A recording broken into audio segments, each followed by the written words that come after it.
नमस्कार दोस्तों, इस पृथ्वी पर जितने भी लोग शासन किए और जितने भी लोग शासन कर रहे हैं, यदि उन लोगों कार्यकाल में हुए विकास की तुलना बिहार के दो महान युग पुरुष यशस्वी विकास पुरुष नेता लालू यादव और नीतीश कुमार के कार्यकाल में हुए विकास से यदि तुलना किया जाए तो प्राचीन काल से लेकर आज तक जितने भी नेता लोग हैं वो लोग इन दो महान नेताओं के सामने कहीं नहीं टिके। कुछ भी पिछले 33 सालों से बिहार में इन दो नेताओं का शासन है। पहले लालू यादव जी थे, फिर उसके बाद नीतीश कुमार जी आए।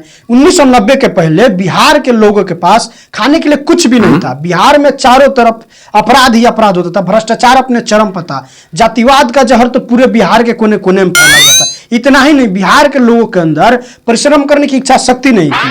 तब सत्ता आया लालू जी के हाथों में। जब सत्ता लालू जी के हाथों में आया तो लालू जी बिना रुके, बिना थके, बिना आराम किए अपने कठिन परिश्रमों के द्वारा अपराध, भ्रष्टाचार, जातिवाद के खिलाफ लड़ाई लड़े और इन सब चीजों से बिहार को बहुत आगे निकाल दिए, जिसका श्रेय लालू यादव जी को मिलना चाहिए और मिलता भी है।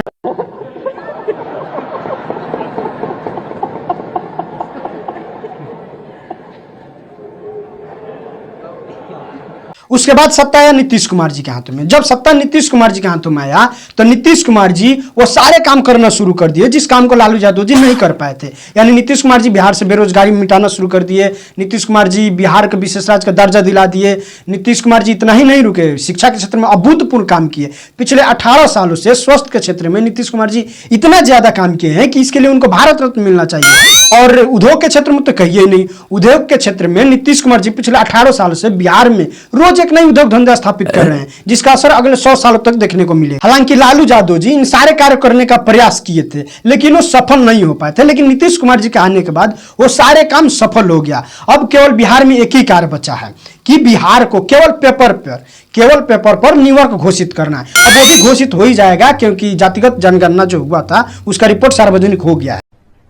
अरे कहना क्या चाहते हो? जातिगत गणना से याद आया कि बिहार सरकार अपने कठिन परिश्रमों के द्वारा इकट्ठा किए हुए 500 रुपए खर्च करके जो जातिगत गणना किया था उसका रिपोर्ट और सार्वजनिक कर दिया है, जिसमें पिछड़ा वर्ग 27.12% है, अत्यंत पिछड़ा वर्ग 36.01% है, अनुसूचित जाति 19.65% है, सामान्य वर्ग 15.52% है, अनुसूचित जनजाति 1.68% है। जात का जो प्रतिशत है जिसमें जादव 14.27% है, ब्राह्मण 3.66% है, राजपूत 3.45% है, कुर्मी 2.87% है, तेली 2.81% है। यदि जातीय गणना का निचोड़ अगड़ा भर से पछड़ा निकाला जाए, पिछड़ी जातियों की जनसंख्या लगभग 63% है। अब बताइए लोग कि पिछले 33 सालों से बिहार में लालू यादव और नीतीश जी का राज है, जो कि अपने आप को समाजवादी लोग कहते हैं, और इनके राज्य में अभी भी बिहार में पिछड़ों की जनसंख्या जो है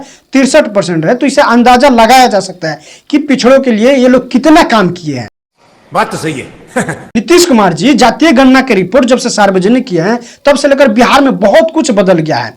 बिहार की सड़कों की तुलना सिंगापुर के सड़कों से की जाने लगी। बिहार की जो स्वास्थ्य व्यवस्था है इसकी तुलना अमेरिका से की जाने लगी। अब अमेरिका के स्वास्थ्य व्यवस्था से तो आगे बिहार की स्वास्थ्य व्यवस्था बहुत पहले से ही है। इतना ही नहीं, बिहार के जो जीडीपी है वो महाराष्ट्र के जीडीपी को पछाड़कर देश का नंबर 1 बन गया है। बिहार में सरकारी नौकरी करने के लिए लोग दूसरे राज्यों से आ रहे हैं। इतना ही नहीं, एलन मस्क अपना बोरिया बिस्तर बांधकर अब बिहार में रहने के लिए प्लानिंग कर रहा है। गूगल अपना मुख्यालय कैलिफोर्निया से हटाकर बिहार में शिफ्ट करने वाला है। भारत ही नहीं, पूरी दुनिया में 2 अक्टूबर के बाद हुए बिहार में इस बदलाव की कथाएं सुनाई दे रही है। बिहार में कहीं भी झोपड़ी दिखाई नहीं दे रही है, चारों तरफ बड़े बड़े इमारतें दिखाई दे रही है। ये तो कम ही दिख रहा है। सरकार जिस तरह से जश्न मना रही है, सरकार जिस तरह से अपनी तारीफें कर रही है, इससे अंदाजा लगाया जा सकता है कि कितना बदल गया है बिहार।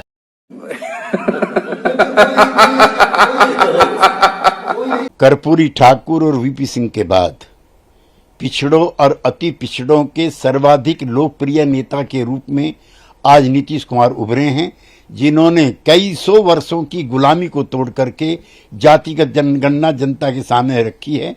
आज साबित हो गया कि वो 63% हैं। उसमें भी इन्होंने पिछड़ों और अति पिछड़ों का बंटवारा किया है, जो रोहिणी कमीशन नहीं कर पाया। हम आज के दिन नीतीश कुमार को सैल्यूट करते हैं और चाहते हैं कि पूरे देश में घूम घूम करके वो जनता को आंदोलित करें, ताकि हर राज्य को जातिगत जनगणना करानी पड़े। नीतीश कुमार जी की तुलना कर्पूरी ठाकुर और वीपी सिंह से ही क्यों? मतलब नीतीश कुमार जी इतना महान कार्य किए, नीतीश कुमार जी इतना बदलाव ला दिए, इस तरह कार्य कोई ब्रह्मांड में कर भी नहीं सकता है। इस कार्य के लिए नीतीश कुमार जी को तो नोबेल पुरस्कार मिलना चाहिए। नोबेल पुरस्कार ही क्यों, दुनिया के जितना भी पुरस्कार है सारे के सारे नीतीश कुमार जी को मिलना चाहिए। खामोखा त्यागी जी नीतीश कुमार जी की तुलना कर्पूरी ठाकुर और वीपी सिंह से करके नीतीश कुमार जी का कद को थोड़ा छोटा कर रहे हैं। कुछ भी केसी त्यागी जी कह रहे हैं कि नीतीश कुमार जी को पूरे देश में घूम घूम कर जनता को जागरूक करना चाहिए। अब बताइए दोस्तों आप लोग कि यदि दूसरे राज्य के मुख्यमंत्री इस तरह के जनगणना कराकर रिपोर्ट सार्वजनिक करने में सफल हो जाते हैं तो उनकी तुलना तो नीतीश कुमार जी से होने लगेगा। उन लोगों का भी नाम तो नीतीश कुमार जी की तरह अमर हो जाएगा, जो कि हम नहीं चाहते हैं। हम चाहते हैं केवल नीतीश कुमार जी की ही नाम इतिहास में सुनहरे अक्षरों में लिखा जाए। त्यागी जी को मीडिया के सामने आकर खुलकर कहना चाहिए कि नीतीश कुमार जी को डायरेक्ट प्रधानमंत्री बना देना चाहिए, क्योंकि जब नीतीश कुमार जी प्रधानमंत्री बनेंगे तो पूरे देश में जातिगत जनगणना करवाएं। ऐतिहासिक दिन पर तेजस्वी यादव जी की ऐतिहासिक बातें भी सुन लीजिए। आज जारी किया गया है जो साइंटिफिक आंकड़ा कास्ट बेस्ड सर्वे का, हम लोगों ने कम समय में सरकार बनने के बाद ही कम समय में हम लोगों ने जानकारी इकट्ठा भी की है और आज ऐतिहासिक दिन पर जो है ऐतिहासिक काम जो है हम लोगों ने किया है, जारी भी किया है। आज के बाद 2 अक्टूबर की तिथि सिर्फ गांधी जयंती और लाल बहादुर शास्त्री की जयंती के लिए नहीं जाना जाएगा, बल्कि नीतीश कुमार जी जो ऐतिहासिक रिपोर्ट सार्वजनिक किए हैं उसके लिए और तेजस्वी यादव जी ने इस ऐतिहासिक दिन पे जो ऐतिहासिक बातें कही है उसके लिए भी जाना जाएगा। क्या बात है सर, क्या बात है सर, क्या बात, ये बात है, अरे सर क्या बात। नीतीश कुमार जी के इस महान उपलब्धि पर देश ही नहीं पूरे ब्रह्मांड में जिस तरह से उनकी तारीफें हो रही है, मेरे ख्याल से उतना तारीफ बहुत कम है। मेरा मानना है कि नीतीश कुमार जी को भविष्य में एक बहुत बड़ा मूर्ति बनना चाहिए, जो कि स्टैच्यू ऑफ यूनिटी से भी बड़ा होना चाहिए और उस पर लिखा होना चाहिए स्टैच्यू ऑफ सोशलिस्ट लीडर। ये बड़ी अच्छी बात कही आप। हमारे देश में आजकल बहुत सारे समाजवादी नेता दिखाई देने लगे हैं। राहुल गांधी जी को ओबीसी बहुत याद आने लगे हैं। अब हर एक मंच से राहुल गांधी जी ओबीसी को याद कर रहे हैं। मुझे लगता है कि जितने भी समाजवादी नेता है उन सब के बीच में आपसी कंपटीशन बढ़ गया है। खैर नीतीश कुमार जी इन सब में बहुत आगे हैं। इन सब के बीच आज तक के एक पत्रकार सुधीर चौधरी का एक ट्वीट मिला। सुधीर चौधरी जी लिख रहे हैं कि बिहार में यादव की जनसंख्या 14.27% है, जबकि मुस्लिम जनसंख्या 17.7% है। आरजेडी के एमवाई फॉर्मूले के हिसाब से दोनों मिलकर 31.97% यानी 32% हुए। इस 32% वोट बैंक में मुस्लिम vote bank Yadav vote bank से ज्यादा है, फिर भी नेतृत्व यादव के नेता के पास है।